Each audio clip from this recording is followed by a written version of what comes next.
చాలామంది ఈ మధ్యకాలంలో ఇంటర్నెట్లో మీరు చూసినట్టయితే ఈ సముద్రంలో డూమ్ ఫిష్ కనిపించిందని లేదంటే ఓర్ ఫిష్ కనిపించిందని ఇవన్నీ పక్కన పెట్టేస్తే వాసుకి అనే ఒక పెద్ద సర్పం ఉంటుందని మీకు తెలుసా?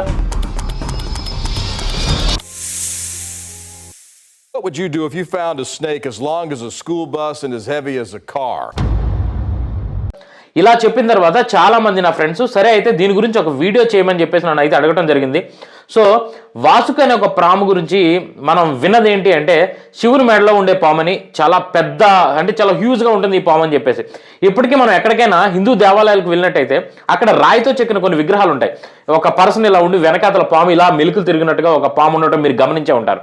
అంటే కరెక్ట్గా చెప్పాలంటే సుమారు 46 మిలియన్ సంవత్సరాల క్రితం, అంటే సుమారుగా 4.6 క్రోస్ ఇయర్స్ బ్యాక్ అనమాట, 4.6 కోట్ల సంవత్సరాల ముందు చిన్న స్కేల్లో మీకు అర్థమయ్యే భాషలో చెప్పాలంటే మనం బిఫోర్ క్రైస్ట్ ఆఫ్టర్ క్రైస్ట్ అంటాం. 2000 సంవత్సరాల క్రితం యేసుక్రీస్తు అయితే జీవించి ఉండేవాడు అని చెప్పి. కానీ 4.6 కోట్ల సంవత్సరాల క్రితం ఇక్కడ భారతదేశంలో గల గుజరాత్ ప్రాంతంలో ఒక పెద్ద పాము అయితే జీవించి ఉండేది అనమాట. ఆ పాము పేరే వాసుకి ఇండికస్. దీన్ని 2005లో అయితే కనుగొనడం జరిగింది. 2024 వాసుకి ఇండికస్ అని చెప్పేసి స్పష్టంగా అయితే నిరూపించడం అయితే జరిగింది. అయితే ఆ పాము పేరే వాసుకి ఇండికస్. దీన్ని 2005వ సంవత్సరంలో అయితే గుర్తించడం జరిగింది. 2024లో ఇదే వాసుకి ఇండికస్ అని చెప్పేసి స్పష్టంగా నిరూపించడం అయితే జరిగింది. ప్రపంచంలో ఇప్పటి వరకు మనందరికీ తెలిసిన ఒక పెద్ద పాము పేరు ఏదైనా ఉంది అంటే ఇప్పుడు మనం మాట్లాడుకుంటున్న ఈ ఓర్ ఫిష్ లేదా డూమ్డే ఫిష్ అంటున్న వాటి సైజు, ఈ పాము సైజు దాదాపు ఒకేలాగా ఉండటంతో చాలామంది ఇప్పుడు ఈ పాముని కనుగొన్నామా లేదా వాటితో ఏమైనా సంబంధం ఉందా అని చెప్పేసి ఒక క్వశ్చన్ అయితే రేజ్ అవడం జరిగింది. అందుకే ఈ వీడియోలో ఇదే విషయాన్ని డీటెయిల్డ్గా అయితే చెప్పబోతున్నాను. ప్రపంచంలో అతిపెద్ద పాము భారతదేశంలో జీవించి అనేది ఎంత క్రేజీగా ఉంటుందో ఆలోచించండి. అది మన దేశంలో, మన తాలూకా సాంప్రదాయాల్లో, మన హిందూ టెంపుల్స్లో నివసించినటువంటి వాసుకి పాము నిజంగా ఉంది అనేసి. అయితే ఆ పాము జీవించిన కాలంలో సింహాలు అనేవి ఇంకా పుట్టలేదు. పులి, సింహాలు, ఇటువంటి ఏనుగులు కానీ అసలు యాక్చువల్గా ఇవే కాదు, ఈ ఏనుగులు కొనే తొండం కూడా పుట్టలేదనమాట. మనుషులు అయితే కంప్లీట్గా వాడు జీవించే ఈ జీవులే లేనప్పుడు మనుషులు కూడా అసలు కంప్లీట్గా పుట్టలేదు. అయితే పాతకాలంలో ప్రపంచం ఎలా ఉండేది, అప్పుడు జీవించినటువంటి వాసుకి పామును ఇప్పుడు ఎలా కనుగొన్నారు, ముందుగా దానికి వాసుకి అనే పేరు ఎందుకు పెట్టారు, ఇవన్నీ కూడా చాలా ప్రశ్నలు అయితే ఉన్నాయి. ఇవన్నీ ఇప్పుడు మీకు వివరంగా అయితే చెప్పబోతున్నాను. నిజంగా భయంకరంగా క్రేజీ అయిన విషయం. సో వీడియోనైతే లాస్ట్ వరకు చూడండి. చాలా విషయాలు అయితే చాలా ఇంట్రెస్టింగ్గా క్రేజీగా అయితే ఉండబోతున్నాయి. యాక్చువల్గా మనం ఇంతకుముందు ఒక పాము గురించి లెవియాథాన్ గురించి చాలామంది మీరు వినే ఉంటారు. సో ఈ లెవియాథాన్ అండ్ ఈ వాసుకి ఏమైనా పోలికలు ఉన్న విషయాన్ని కూడా ఈ విషయాన్ని తెలుసుకుందాం. ఇది భారతదేశంలో ఉంది. దీని గురించి ఎందుకు ఇంతవరకు మనం మాట్లాడలేకపోయాం, అసలు మనం ఎందుకు అంటే ఎప్పుడు కూడా అక్కడ దీన్ని గుర్తించారు బయట కంట్రీస్లో అని చెప్పేసి. యాక్చువల్గా మన ఇండియాలో కూడా మన సనాతన సాంప్రదాయాలకు సంబంధించినటువంటి చాలా ఉన్నాయన్నమాట. సో ఈ వీడియో చూడడం మొదలుపెట్టే ముందు దయచేసి అయితే సబ్స్క్రైబ్ అయితే చేసుకోండి. సబ్స్క్రైబ్ చేసి మన వైరో ట్రెండ్ ఫ్యామిలీలో అయితే జాయిన్ కండి. మీరు చేసే సబ్స్క్రైబ్ మాకు ఇటువంటి వీడియోస్ చేయడానికి అయితే చాలా మోటివేషన్గా అయితే ఉంటుందన్నమాట. మీరు సబ్స్క్రైబ్ చేయటం వల్లే ఈరోజు ఈ వీడియో వరకు అయితే రావడం జరిగింది. మరికొన్ని ఇటువంటి మంచి వీడియోలు చేయడం కోసం మీరు సబ్స్క్రైబ్ చేస్తే మాకు అది కొంత బూస్టప్ని అయితే ఇవ్వడం జరుగుతుంది. సో ఫైనల్లీ వీడియోలోకి అయితే వెళ్దాం. మొదటి విషయం ఏంటంటే ఇప్పటి వరకు మనం టైటాన్ బోవా అనే ఒక పామే ప్రపంచంలో అతిపెద్ద పాము అని చెప్పేసి అనుకుంటూ వచ్చాం. దీని గురించి మీరు వినే ఉంటారు కూడా. కానీ ఇప్పుడు ఏం జరిగింది అంటే 2005లో గుజరాత్లో ఒక లిగ్నైట్ మైన్ అయితే ఉంది. అది బొగ్గు తవ్వే కానీ. సో ఇక్కడ తవ్వుతున్నప్పుడు పని వాళ్ళు అకస్మాత్తుగా రాళ్ళలా కనిపించే కొన్ని వస్తువులను అయితే చూడటం జరిగింది. ఇవన్నింటినీ బయటికి తీసి చూస్తే వరుసగా దాదాపు 27 ముక్కలు అయితే ఉన్నాయి. ఆ కంప్లీట్గా చిన్న చిన్న అన్నీ ఒకేలాగా ఉన్నాయి. మట్టి లోతుగా పాతుకుపోయి ఉన్నాయి అనమాట. ఇవన్నీ కూడా ఈ బొగ్గు గని ఈ నిక్షేపాలు బయటపడుతున్న టైంలో ఇవన్నీ కూడా బయటపడడం జరిగింది. అది చూసి వాళ్ళు గందరగోళానికి గురై రీసెర్చర్ను, ఈ ఆర్కియాలజిస్ట్ను అందరినీ కూడా పిలవడం జరిగింది. ఇవన్నీ ఒకేలాగా ఉన్నాయి, ఏమై ఉంటుంది అని చెప్పేసి అడిగారు. అవి ఒక పాము ఎముకల్లా వరుసగా పేర్చున్నాయన్నమాట. సుమారుగా 2005 నుండి 2024 వరకు దీనిపైన చాలా విస్తృతమైన పరిశోధనలు అయితే జరగడం జరిగింది. గుజరాత్ అంటే మనకు సాధారణంగా ఎండగా వర్షాలు అయితే చాలా తక్కువగా ఉండే ప్రాంతంగా అయితే మనం ఊహించుకుంటూ ఉంటాం. కానీ ఈ పాము ఎముకల పరిశోధన నిమిత్తం మన భారతదేశంలో గురించి ఈ పరిశోధనకు వెళ్ళిన తర్వాత భారతదేశం గురించి ఉన్న అవగాహనే పూర్తిగా మార్చేసింది. ఎందుకంటే ఈ పాము సుమారుగా 45 మిలియన్ సంవత్సరాల క్రితం, అంటే సుమారుగా 4.6 టు 4.7 కోట్ల సంవత్సరాల క్రితం జీవించి ఉన్న పాము ఇది. ఐఐటి రూర్కీకి సంబంధించినటువంటి రీసెర్చ్ టీమ్ అయితే దీన్ని కనుగొనడం జరిగింది. అయితే ఈ ప్రియర్ రివ్యూని కూడా చేశారు దీనిపైన. అంటే ఊరికే కాదు, సరైన శాస్త్రీయ ఆధారాలతో నిరూపించాలి అనే ఉద్దేశంతో ఇది నిజంగా ఒక పామే అని చెప్పేసి వాళ్ళు కూడా ఫైనల్గా ఒక కన్క్లూజన్కి అయితే రావడం జరిగింది. ఇప్పుడు ప్రశ్న ఏంటి అంటే 4.7 కోట్ల సంవత్సరాల క్రితం గుజరాత్లో ఒక గనిలో ఈ పాము ఎలా చిక్కుకుంది, దానికి సంబంధించినటువంటి, అంటే గని అంటే ఈ మధ్య కాలంలో ఉంది, అప్పుడు అక్కడ వరకు ఇది ఎలా అలగలింది, ఎలా చిక్కుకుంది పాముని, ఇంత పెద్ద పాము యాక్చువల్గా మనకి అమెజాన్ రైన్ ఫారెస్ట్లో అయితే ఉండటం జరుగుతుంది.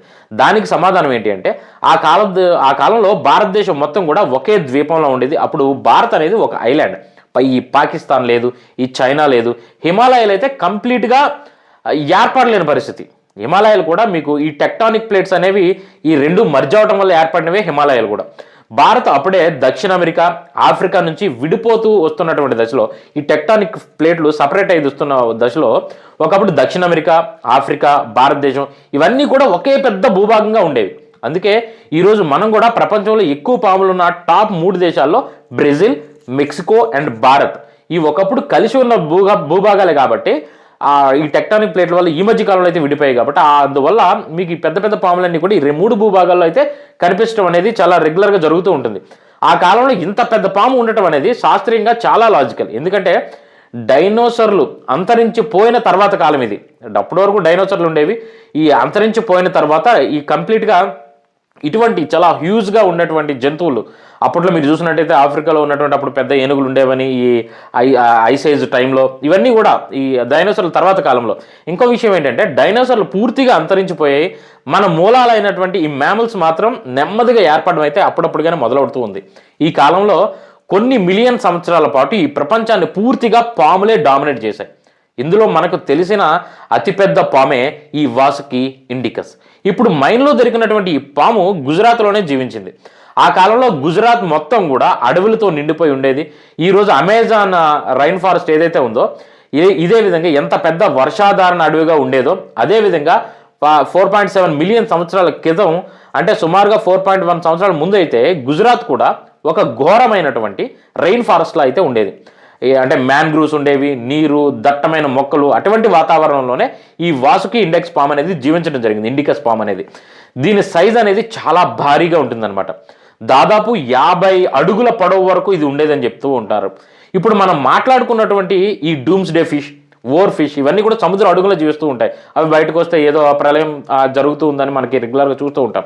ఇవన్నీ కూడా సైజ్ దాదాపుగా ఒకే లెవెల్లో ఉంటాయన్నమాట. ఇవన్నీ కూడా మీకు కంపారిజన్లో చెప్పాలంటే మన సగటు భారతీయుడు సుమారుగా 5.6 to 5.8 ఇలా చూసుకున్నట్టయితే 9 నుంచి 10 మంది ఒకరి మీద ఒకరు నిలబడితే ఎంత ఎత్తు అయితే వస్తుందో అంత పొడవు ఉంటుంది అనమాట ఈ పాము.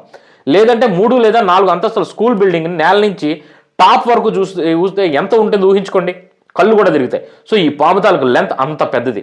అంతేకాదు ఈ ఓర్ ఫిష్ లాంటివి కొంచెం సన్నగా ఉంటాయి. మీరు చూస్తుంటే అదొక ఫ్లాట్గా ఏదో ఒక దీనిగా ఉంటుంది అనమాట. కానీ ఈ పాము మాత్రం చాలా మందంగా, బరువుగా, చాలా బలిష్టంగా ఉండేది.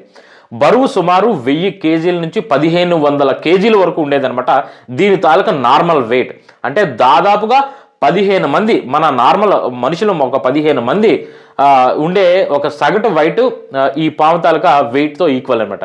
అంత పాము గుజరాత్ దగ్గరలో ఉన్నటువంటి ఒక మెయిన్లో కోట్ల సంవత్సరాల క్రితం పాతుకొని పోయింది. కానీ ఇప్పుడు బయటకు వచ్చిందంటే ఏంటి పాము అంటే దాని స్కెల్టన్ బయటపడింది, దాని ఫాజిల్స్ అనేవి దొరకడం జరిగింది అనమాట. ఈ ఆధారాలతో మనం ఇది ఏ జాతి పామో నిర్ణయించగలిగాం. దానికి మనం ఈ వాసుకి ఇండికస్ అని చెప్పేసి పేరైతే పెట్టడం జరిగింది. ఇంకొక ముఖ్యమైన విషయం ఏంటి అంటే ఈ పాముకి విషయం లేదంటే ఇది పాయిజనర్ స్నేక్ కాదనమాట, నాన్ పాయిజనల్. ఇది యాక్చువల్గా ఇంత పెద్ద పాము విషం కాని పాము అనేది యాక్చువల్గా అది నమ్మలేని విషయం. ఇదే హైలైట్ దీనికి. యాక్చువల్గా మన లెవియథాన్, ప్రపంచాన్ని నాశనం చేసే రాక్షస పాములు కొన్ని ఉంటాయి. ఇవి విషం గొక్కుతాయి, అగ్ని గొక్కుతాయి అని చెప్పేసి మనం చూస్తూ ఉంటాం. చాలా చైనీస్ మూవీలో కూడా మనం చూస్తూ ఉంటాం. కానీ ఈ వాసుకి ఇండికస్ అనేది అలాంటిది కాదు. ఇది మనకు చెప్పాలంటే అనకొండ సినిమాలో చూస్తుంటారు కదా, అంత దీనిగా ఉంటుంది. ఒక అనకొండ లాంటిది అనమాట. పూర్తిగా చుట్టేసి ఊపిరాడకుండా చేసిన తర్వాతే ఏదైనా జీవన అయితే తినడం జరుగుతూ ఉండేది అనమాట. అయితే ఆ కాలంలో మనుషులే లేరు. అయితే ఇది ఎవరిని వేటాడింది, ఎవరిని వెంటాడింది, పోనీ అడవిలో చూసుకున్నట్టయితే సింహాలు అప్పటికి ఇంకా పుట్టలేదు, పులులు లేవు, పోనీ ఏనుగులను ఒక చుట్టేసి తినాలి అంటే ఏనుగులు కూడా లేవు. ఇన్ కేసు ఒకవేళ ఊహించుకోండి, అప్పట్లో ఈ ఐస్ ఏజ్ టైంలో ఏనుగులు ఉండేవి అనుకున్నాం. అంత పెద్ద పాము ఉండాలి ఈ ఏనుగుని తినాలి అంటే దాని సైజు ఏ విధంగా ఉండాలి? క్రొకోడైల్స్ లాంటి భారీ జంతువులు, మ్యాన్గ్రూవ్ ఫారెస్ట్ అనగానే వర్షాధారిత ఇవన్నీ ఉండేవి. ఇట్లాంటి వాటిల్లో క్రొకోడైల్ అంటే భారీ జంతువులు ఉండేవి. ఆ కాలంలో భూమిపై తిరిగే భారీ ప్రాణులు అంటే ఈ మ్యాక్సిమం క్రొకోడైల్స్ పెద్ద పెద్ద ఉండేవి. వాటినే ఇది వెంటాడి తిని ఉండాలి అని చెప్పేసి శాస్త్రవేత్తలు అయితే ఒక అవగాహనకైతే రావడం జరిగింది. ఆ సమయంలో భూమిపై జీవం ఇంకా పూర్తిగా లేదు. అప్పటి తిమింగాలు కూడా అప్పుడప్పుడు భూమి మీద తిరుగుతున్నాయి. ఆ తర్వాత తిమింగలాలు సముద్రంలోకి పూర్తిగా వెళ్ళే పరిస్థితి, తర్వాత సముద్రానికి అలవాటు పడి ఈ విధంగా రూపాంతరం చెంది ఈ రోజు మనం చూస్తున్నటువంటి అలాంటి ప్రాణులు కూడా ఇది వెంటాడి తినే అవకాశం ఉంది అని చెప్పేసి రూర్కెలా ఈ సైంటిస్టులు అయితే ఫైనల్గా ఒక కన్క్లూజన్కి అయితే రావడం జరిగింది. సో ఈ పామును కనుగొన్నటువంటి రీసెర్చర్లు శివుని మెడలో ఉండే పాము పేరైనటువంటి వాసుకి మనం చూసినట్టయితే శివుని మెడలో ఉన్నది, ఆ వాసుకి అనే పేరునే ఈ పాముకైతే పెట్టడం జరిగింది. కానీ పురాణాల్లో ఉన్నటువంటి వాసుకి లేదంటే ఇప్పుడు మనకి కనబడినటువంటి ఈ వాసుకి రెండు ఒకటేనా అంటే ఖచ్చితంగా కాదు. పురాణాల ప్రకారం మనం ఏన్షియంట్ దీనికి వెళ్ళినట్టయితే పురాణాల ప్రకారం శివుని మెడలో ఉండే వాసుకి ఒక నాగుపాము, నాగలోకానికి రాజు అంటూ ఉంటాం. అటువంటి ఆ అభివృద్ధి చెందిన నాగజాతిని ప్రాతినిధ్యం చేసే వ్యక్తే ఈ నాగరాజు అని చెప్పేసి మనం మన పురాణాలు చూసుకున్నట్టయితే మనకు తెలుస్తూ ఉంటుంది. అమృతం కోసం అప్పట్లో దేవతలు రాక్షసులు కలిసి మందర అనే పర్వతాన్ని, ఈ వాసుకి అనే పామునే తాడులో ఉపయోగించి మందరత అనే పర్వతాన్ని పాల సముద్రంలో మదనం చేసే కథనం మీరు చూసే ఉంటారు, చాలా సినిమాల్లో కూడా చూసుంటారు, చాలా బుక్స్ చదివి ఉంటారు. అప్పుడు మనకు వచ్చినటువంటి భయంకరమైనటువంటి విషయాన్ని ప్రపంచం నాశనం కాకూడదని శివుడు తాగాడు. అది గొంతు దాటి లోపలికి పోకుండా ఆయన మెడ మీద నీలంగా మారింది. మీరు శివాలయంకి వెళ్ళినట్టయితే శివుని చూసినట్టయితే గొంతు దగ్గర మనకి నీలంగా ఉంటుంది. మీరు ప్రతి మూవీస్లో చూడండి, అది పక్కాగా హైలైట్ చేసి ఉంటుంది. ఆ రుణానికి కృతజ్ఞతగా వాసుకి శివుని మెడలోనే ఉండిపోయిందని చెప్పేసి పురాణ కథ అనేది ఒకటైతే విస్తృతంగా మన పురాణాలు అయితే చెప్పడం జరుగుతుంది. కానీ ఇక్కడ మనం మాట్లాడుతున్నటువంటి వాసుకి ఇండికస్కు విషం లేదు. అక్కడ ఉన్నటువంటి ఆ వాసుకి, శివుని మెడలో ఉన్న వాసుకి కంప్లీట్గా పాయిజన్ స్నేక్. అందుకే ఈ రెండు వాసుకీలు ఒకటే అని చెప్పేసి మనం చెప్పలేం, ఒకటి కాదు. అయితే పేరు ఎందుకు పెట్టారు అంటే భారతదేశంలో పాములకు ఉన్న గౌరవం, ఈ నాగుపాములకి మెయిన్లీ శివుని మెడలో ఉండటం వల్ల నాగుపాములకు ఉన్నటువంటి విశ్వాసం. మన నాగుల చవితి పండుగలు ఎంత గ్రాండ్గా చేసుకుంటాం. నాగుపాము కనబడితే అది పొడుస్తుందనే సంగతి మర్చిపోయి దానికి దండం పెడుతూ ఉంటాం.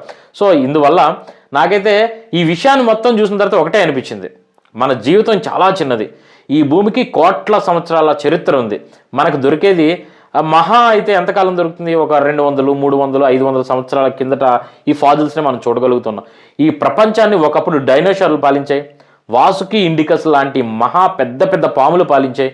ఈరోజు అవన్నీ ఫాజిల్స్ మాత్రమే. మనం చాలా పెద్దవాళ్ళమని కూడా కాదు, చాలా చిన్నవాళ్ళమని కూడా కాదు. We're just passing clouds. వస్తుంటాం, మహా అయితే మన స్పాన్ 60 to 80 years, 80 కూడా 60 to 70 years వస్తూ ఉంటాం, పోతూ ఉంటాం. వీఆర్ పాసింగ్ క్లౌడ్స్ మాత్రమే.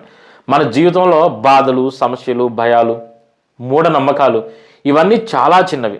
చరిత్రను చూసినప్పుడు ఈ విషయం స్పష్టంగా ఇటువంటి చరిత్రలు చూసినప్పుడు అర్థమవుతూ ఉంటుంది. అటువంటి పెద్ద పెద్ద పాములు ఈరోజు లేని, అంతరించిపోయి కంప్లీట్గా పోయిన పరిస్థితి. సో మనం ఎంత పాము వచ్చిందని లేదంటే ఏదో చేప కనిపించిందని ఈ ప్రపంచం అంతమైపోతుంది అనుకోవద్దు.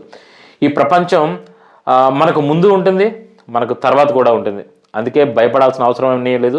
మూఢనమ్మకాలను అయితే దయచేసి వదిలేయండి, చరిత్రను చదవండి. అదే అసలు సిసలైనటువంటి స్పిరిచువాలిటీలోనే బతకండి. మళ్ళీ మరొక వీడియోతో అయితే కలుద్దాం. ఈ వీడియో మీకు నచ్చినట్టయితే మీరు మీ ఫ్రెండ్స్కి, మీ ఫ్యామిలీకి అయితే షేర్ చేయండి. ఇటువంటి మరిన్ని వీడియోల కోసం మా ఛానల్ అయితే సబ్స్క్రైబ్ చేసుకోండి.